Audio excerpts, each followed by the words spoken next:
Brought to you by My 11 Circle. Win first prize 1 crore every day. Download the app now. Star Indian cricketer Rishabh Pant के साथ एक धोखाधड़ी का मामला सामने आया है और इस वक्त हमारे साथ जुड़ रहे हैं उनके लॉयर एकलव्य द्विवेदी जी। एकलव्य, क्या है ये पूरा मामला, अगर आप हमें बता पाए तो। देखिए, मामला संक्षेप में ये है कि ऋषभ पंत जो मेरे क्लाइंट हैं, जिनको मैं डिस्ट्रिक्ट कोर्ट के सामने रिप्रेजेंट कर रहा हूँ, इनकी मुलाकात मिस्टर मिनांग सिंह से लगभग 2013-2014 में हुई थी जोनल क्रिकेट एकेडमी के कैंप में, क्योंकि मिस्टर मिनांग सिंह भी मेरे ख्याल से पहले क्रिकेटर रह चुके हैं। तो ऐसा कुछ बहुत खास दोस्ती तो नहीं थी, लेकिन बाद में ये लोग फिर मिले हैं 2020-21 के आसपास कहीं पे, जिस टाइम पे इन्होंने मिस्टर मिनांग सिंह ने उनको फॉल्सली रिप्रेजेंट किया कि उन्होंने कुछ नया बिजनेस स्टार्ट किया है लग्जरी आइटम्स प्रोक्योर करने का, और वो इनके लिए वो सारे लग्जरी आइटम्स सस्ते कॉस्ट पे, सस्ते प्राइस पे, अच्छे डिस्काउंट पे ला सकते हैं, जिसके लिए मेरे क्लाइंट ने इनको काफी बड़ी रकम भी अपने बैंक अकाउंट से 7-8 ट्रांसफर्स में रेमिट करी। बट बाद में ये हुआ कि जब उनके पास पैसा आ गया सारा, तो उन्होंने किसी ना किसी बहाने से वो डिले करते रहे। पहले तो कि मैं भिजवा रहा हूँ, अभी आया नहीं है, अभी कस्टम में फंसा हुआ है, इस टाइप के उन्होंने एक्सक्यूजेस दिए। और फाइनली ऐसा लगा कि नहीं वो कर पाएंगे, तो फिर हम लोग ने उनको लीगल नोटिस भेजी कि क्योंकि अब आपने इतना टाइम हो गया, 4 महीने हो चुके हैं जब आपने नहीं डिलीवर किया अभी तक आइटम्स, तो आप सारे पैसे जो रकम है वो वापस करिए, और जो आपने हमसे एक्सपेंसिव लग्जरी आइटम्स लिए हैं रीसेल के लिए वो भी वापस करिए। तो ये 2 एंगल में केस है। एक तो सिंप्लिसिटर केस ये है कि उन्होंने पैसे हमसे लिए आइटम्स प्रोक्योर करने के लिए, दूसरा उन्होंने हमसे एक्सपेंसिव चीजें भी ली, जो उन्होंने कहा कि मैं बेच के इसको आपको अच्छी प्राइस दिलवा दूंगा।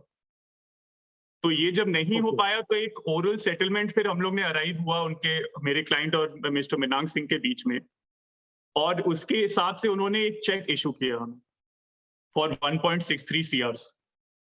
तो ये चेक जब जमा हुआ बैंक में, तो ये बाउंस कर गया बिकॉज ऑफ इनसफिशिएंट फंड्स। तो उसका procedure according to negotiable instruments act ये है कि after submitting presenting the cheque, if it is dishonoured, then you have to send within a limited time span a legal notice to the accused, to the person who signed the check, and he has to clear that debt within a certain time period. If he's unable to clear that, then you have to lodge a complaint before the district magistrate who holds jurisdiction. तो इसी हिसाब से हम आगे बढ़े, और अब complaint जो है वो डिस्ट्रिक्ट मैजिस्ट्रेट के सामने है और केस चल रहा है। ओके, सो जैसा कि आप बता रहे हैं कि ये 4-5 महीने पहले का ये मामला है। सो अब कोर्ट में पंत की तरफ से आपने कब ये मामला जो है वो सबमिट किया, क्योंकि ये मैटर सब जुडिस है, तो अगर आप थोड़ा सा बता सके कि अब एग्जैक्टली आगे फर्दर क्या होगा इस पूरे मामले में। तो मैटर ये एक्चुअली 4-5 तो नहीं, हमने पिछले साल अगस्त में कंप्लेंट फाइल करी है, लेकिन आप थोड़ा सा और पहले जाएंगे तो the first remittance that was made by mister Rishabh Pant was around the month of February, if I'm not wrong. The details are a bit hazy because it's been a while since I've gone through the file again.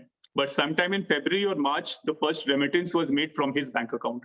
So it's been almost more than actually 14 months now since the first remittance. तो तब से ये matter चल रहा है। Legal notice होते होते complain हम लोग ने अगस्त में फाइल करी है अंडर 138, साथ में section 138 of negotiable instruments act. उसी के साथ साथ हमने कुछ 3-4 महीने पहले सेक्शन 143A के अंदर भी एक एप्लीकेशन साथ ही में फाइल करी है, which is intertwined with the 138 application. 138 is a simple check bounce case, and under 143A, a district magistrate has the power to grant us interim compensation of 20%। कि अगर आप जो अक्यूज्ड है उसने नॉट गिल्टी प्लीड किया है और case summons stage पे पहुंच चुका है या ट्रायल स्टेज पे पहुंच चुका है, तो मैजिस्ट्रेट के पास एक इनहेरेंट पावर है कि आपको 20% तक जो भी प्रिंसिपल अमाउंट चीटिंग का है आपको ग्रांट कर सकता है। तो ये दोनों एप्लीकेशन सॉरी प्लीज कंटिन्यू।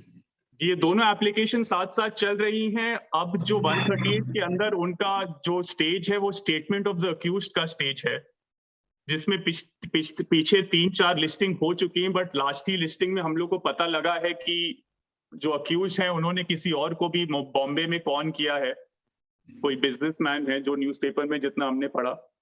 तो लास्ट हियरिंग में उनके एडवोकेट ने भी आके यही बताया कि वो फिलहाल आर्थर जेल रोड में कैद हैं फिलहाल, जो मिनांग सिंह हैं, और इसलिए वो प्रेजेंट नहीं हो पाए कुछ हियरिंग्स तक। तो लास्ट हियरिंग में जो ऑर्डर हुआ है, मैजिस्ट्रेट ने ऑर्डर किया है कि उनको आर्थर रोड जेल से कनेक्ट किया जाए वर्चुअली और उनका स्टेटमेंट रिकॉर्ड किया जाए। करेक्ट। तो अभी जो हियरिंग है वो 19 जुलाई की डेट लगी है, और उस दिन अगर गॉड फॉरबिड उनको कुछ ना हो तो वो रहेंगे और फिर वो अपना स्टेटमेंट अक्यूज्ड रिकॉर्ड कराएंगे। करेक्ट। सो आप कितने पैसे इन्वॉल्व हैं इस पूरे मामले में, अगर आप बता सकें रफली? देखिए, the principal amount that is involved, which was also the check amount, is 1.63 CRs, and if you add roughly 9 or 10% interest to it, it is roughly 1.81 CRs as on date. So it's a sizable amount which anybody would be worried about. Right. Thank you so much Eklavya ji, हमसे बातचीत करने के लिए और इस पूरे मामले पर हमें जानकारी देने के लिए। Thank you, Nitin, Mr. Nitin. Thank you. My pleasure. मेरे साथ जुड़िए मनाने के लिए क्रिकेट का सबसे बड़ा त्योहार। मैच से जुड़े आपके हर सवाल का हम देंगे जवाब। जानने के लिए हर update, live analysis, special interviews, download कीजिए स्पोर्ट्स तक ऐप।